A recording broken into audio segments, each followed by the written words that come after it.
Everyone assumed the Envoy was the story. He arrived first. That's how these things usually go. A single ship sent ahead of the fleet, carrying a negotiator, a problem solver, someone meant to talk before things escalated. He broadcast openly, followed protocols, even used outdated diplomatic formats to show good faith. The outer colonies listened. They believed him.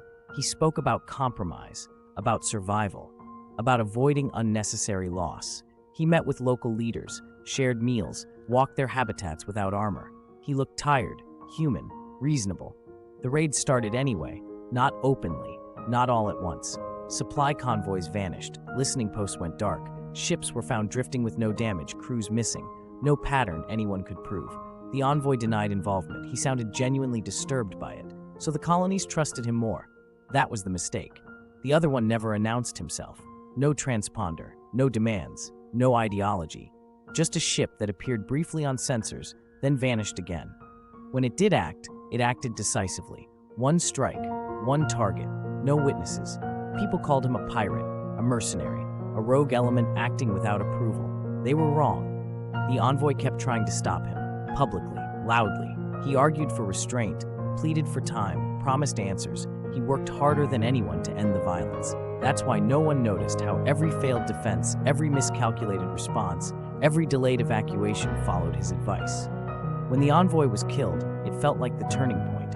His ship was destroyed during what should have been a routine transfer. No survivors, no dramatic last message, just gone. The colonies mourned. They expected escalation. Instead, everything slowed. The raids stopped. The unknown ship vanished. Trade routes reopened cautiously. People told themselves the crisis had passed, that the right person had been lost too soon, but his sacrifice mattered. Only later did fragments begin to line up. Logs altered just enough to mislead. Defensive codes leaked quietly months earlier. Supply data that had always flowed through the Envoy's channels before being intercepted.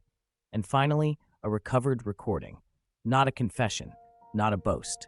Just a brief exchange between the two ships, long before anyone knew there were two. "You don't care what happens to them," the Envoy said. "That's why you talk." The other replied, "And why I don't." The one they feared was never in charge. He was the tool. The Envoy was the plan. There was no victory declared, no fleet arrived, no banner raised over conquered worlds. The colonies remained intact, technically free, but altered in ways they couldn't name. And somewhere in the dark, a ship continues on its course. Not hunted, not hiding, just moving forward, because nothing ever told it to stop.